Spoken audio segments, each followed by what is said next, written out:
E aqui ele fala do jovem Benjamin Franklin, porque que ele era uma pessoa assim tão boa, tão habilidoso nos relacionamentos interpessoais. O cara era tão bom que foi designado embaixador americano na França. E qual era o segredo do sucesso dele? Olha o que ele fala aqui, ó. Não falarei mal de ninguém e falarei tudo de bom que souber de todo mundo, disse Benjamin Franklin. Então, eu acho que essa é uma grande dica para nós, né? Não falar mal de ninguém.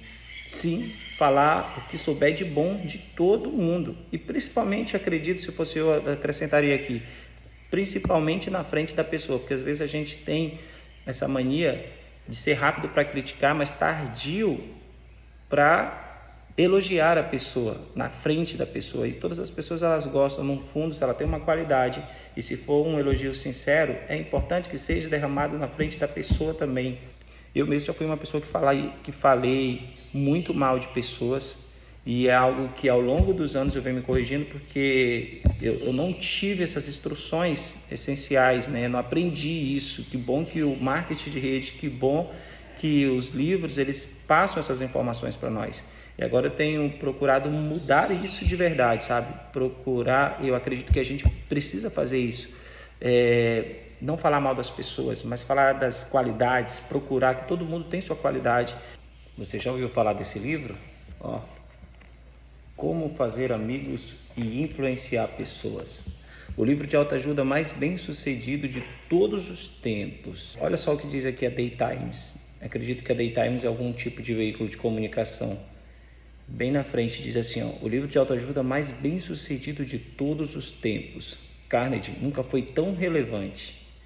Mais de 16 milhões de cópias vendidas. Um dos maiores clássicos de todos os tempos, Como Fazer Amigos e Influenciar Pessoas, é considerado a Bíblia dos relacionamentos interpessoais. E a gente vai começar a fazer o resumo desse livro.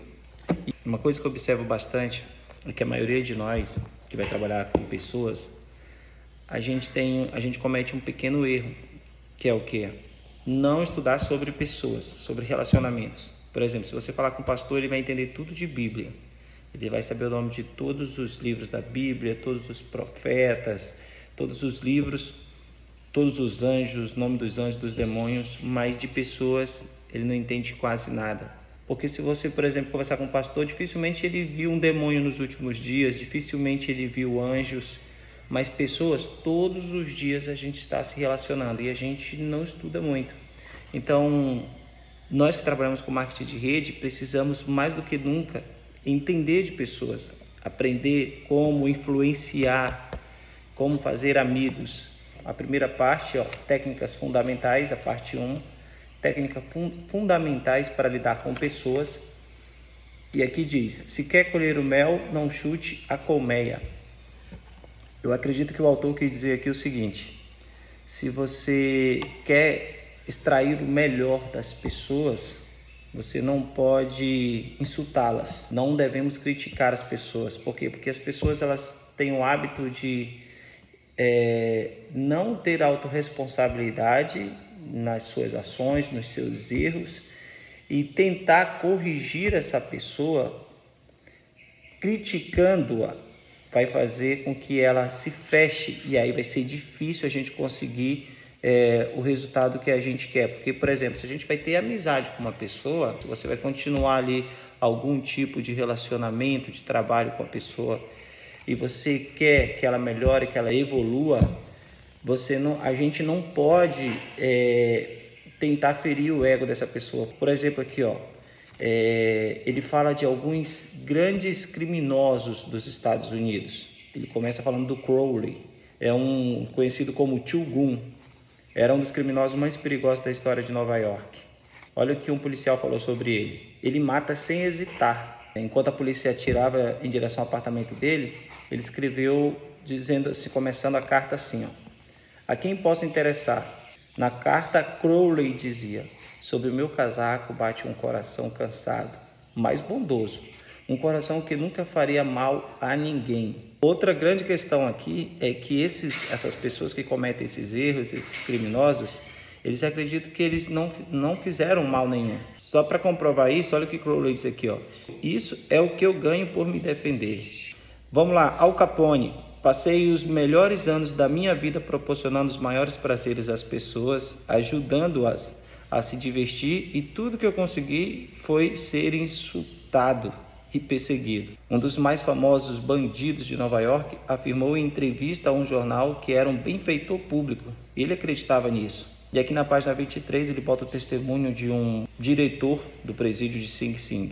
Poucos criminosos que estão presos aqui racionalizam, explicam, contam porque tiveram que arrombar um cofre ou apertar o gatilho. A maioria usa um raciocínio falacioso ou lógico para justificar seus atos antissociais, até para si mesmos. E por isso afirmam categoricamente que nunca deveriam ter sido presos. 99% das vezes as pessoas não assumem responsabilidade por seus atos e não fazem autocríticas por motivo algum, mesmo que estejam completamente erradas. Então, olha só, vou ler aqui essa parte aqui para a gente entender mais. E não adianta criticar, porque isso coloca a pessoa na defensiva e, em geral, faz com que ela tente se justificar. A crítica é perigosa porque fere o precioso orgulho do indivíduo, atinge seu senso de importância e desperta ressentimento. Olha o que diz aqui um psicólogo mundialmente famoso, Skinner.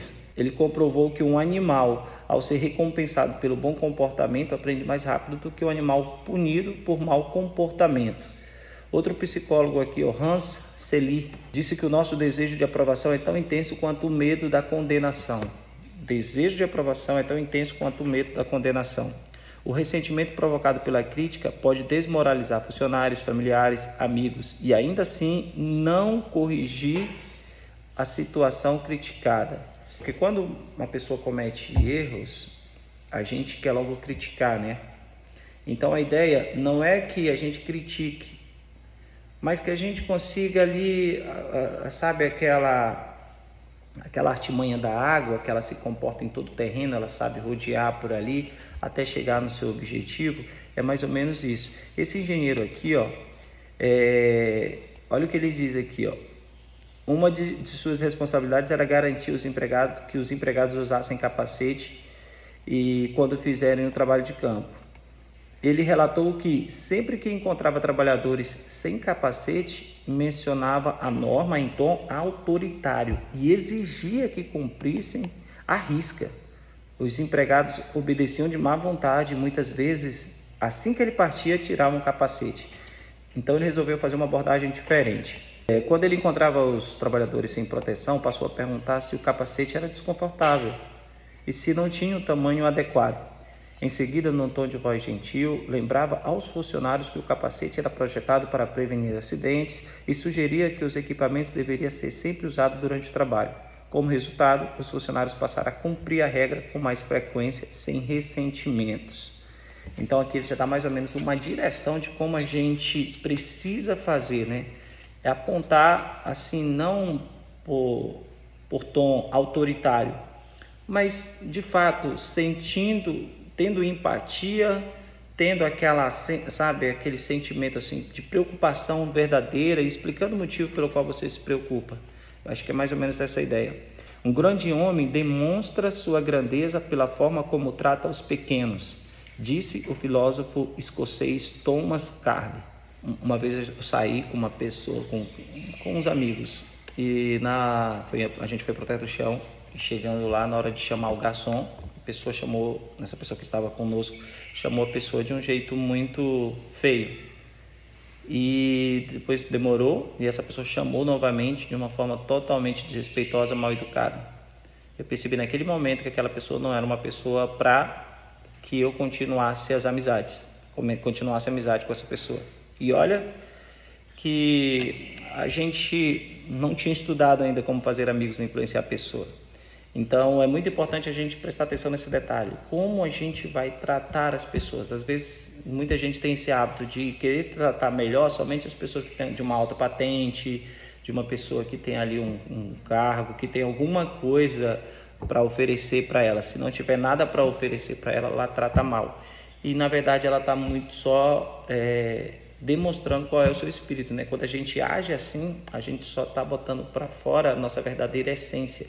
E todo mundo que está por nosso redor ali consegue ver a nossa verdadeira essência quando nós tratamos as pessoas de uma forma ruim. A gente precisa ser educado e tratar muito bem as pessoas. O que eu entendi aqui é que, para resumir, para fechar, se a gente quer manter um relacionamento saudável, a gente precisa entender que as pessoas vão acertar, mas muitas vezes elas poderão errar.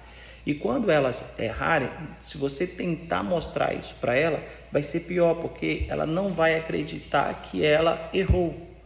Então, quando você vai para a parte da crítica, você fere o ego daquela pessoa, você cria ressentimentos e aí você cria uma barreira. E depois o que você fala não funciona mais. O que a gente não quer? A gente não quer que aquela pessoa erre, mas a gente não vai focar nisso. A gente vai focar naquilo que a gente quer. Qual é a solução? O que eu posso apontar? O que eu posso fazer para que aquela pessoa melhore?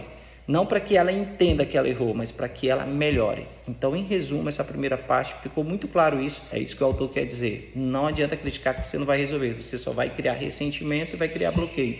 Então, foca naquilo que você quer. Tá? Bom, gente, esse foi o resumo de hoje. Amanhã eu vou falar sobre uma carta. Eu vou ler uma carta aqui que o título da carta é Papai Perdoa. Esse aqui, é um texto que foi criado a partir de sentimentos sinceros, que toca tão profundo a sensibilidade do leitor. Isso aqui está escrito aqui. É um clássico. Gente, isso aqui foi divulgado em várias revistas, em várias escolas, foi citado. Tem emoção, sabe? Então, no próximo resumo, eu quero que você assista para você entender tudo que esse texto aqui, Papai Perdoa, tem a nos falar. E aí a gente vai conversar sobre ele. Então, valeu, obrigado por ficar até aqui no resumo de hoje.